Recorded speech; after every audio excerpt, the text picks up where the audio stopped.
দাঁড়িয়ে আছি, আয়। মমতা অভিষেক নয় তাহলে কাকে চ্যালেঞ্জ ছুড়লেন শুভেন্দু? তাকে মালদায় পা রাখতে দেবেন না বলে হুঁশিয়ারি দিয়েছিলেন তৃণমূলের মালদা জেলার সভাপতি আব্দুর রহিম বক্সী। সেই মালদার চাঁচলে সভা করতে গিয়ে পাল্টা আব্দুর রহিমকেই চ্যালেঞ্জ ছুড়ে দিলেন বিধানসভার বিরোধী দলনেতা শুভেন্দু অধিকারী। চাঁচলের সভা থেকে শুক্রবার রহিমকে আক্রমণ করে তিনি বলেন, দাঁড়িয়ে আছি আয়। মালতীপুরের বিধায়ক রহিমকে 2026 সালে নির্বাচনে হারানোরও চ্যালেঞ্জ চালানের শুভেন্দু। এমনকি তৃণমূলের জেলা সভাপতিকে নিশানা করে বিধানসভার বিরোধী দলনেতা বলেন, আমি যখন তৃণমূলের এই জেলার অবজারভার ছিলাম তখন গাড়ির দরজা খুলে দিতেন রহিম। এদিন কলকাতা হাইকোর্টের অনুমতিতে চাঁচলে সভা করেন শুভেন্দু। নিজের বক্তব্যের শুরুতে সে কথা উল্লেখ করে তিনি বলেন, এই নিয়ে আদালতের অনুমতি নিয়ে 104টা সভা হলো আমার। এরপরে তৃণমূলকে 26-এ হারানোর কথা জানিয়ে শুভেন্দু বলেন, ছাপ্পা মেরে ভোট লুট করে বাংলাদেশ অনুপ্রবেশকারীদের ভোট নিয়ে 2024 সালের নির্বাচনে আমাদের সঙ্গে ওদের ফারাক 40 লক্ষ।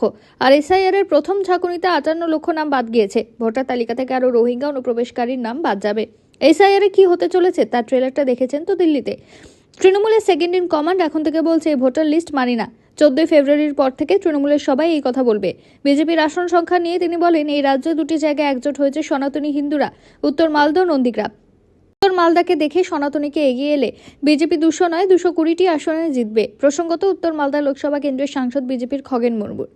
তৃণমূলের জেলা সভাপতি তথা মালতীপুরের বিধায়ক আব্দুর রহিম একাধিকবার হুঁশিয়ারি দিয়েছেন শুভেন্দুকে। মালদায় বিধানসভার বিরোধী দলনেতাকে পা রাখতে দেবেন না বলেও মন্তব্য করেছিলেন। আর এদিন চাঁচলে দাঁড়িয়ে শুভেন্দু বলেন, বড় বড় কথা। এখানকার মুখ্যমন্ত্রী হয়ে গিয়েছেন রহিম বক্সী, বলছেন ঢুকতে দেব না, পা ভেঙে দেব। এরপরই রহিম বক্সীকে চ্যালেঞ্জ জানিয়ে শুভেন্দু বলেন, কলম বাগানে দাঁড়িয়ে আছি, আরএসপি করতো, আইসিডিএস এর চাকরি বিক্রি করতো। আমি যখন তৃণমূলের এই জেলার অবজারভার ছিলাম তখন আমার গাড়ির দরজা খুলে দিত।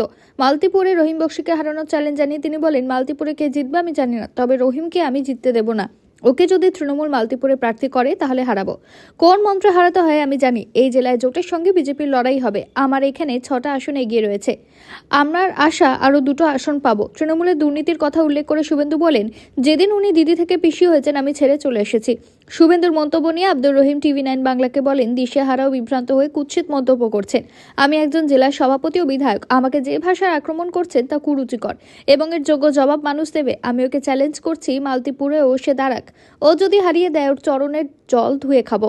ভিডিওটি ভালো লাগলে লাইক করুন এবং আমাদের ইউটিউব চ্যানেলটি সাবস্ক্রাইব করে আমাদের সঙ্গে থাকুন পরবর্তী আপডেটের জন্য। ধন্যবাদ।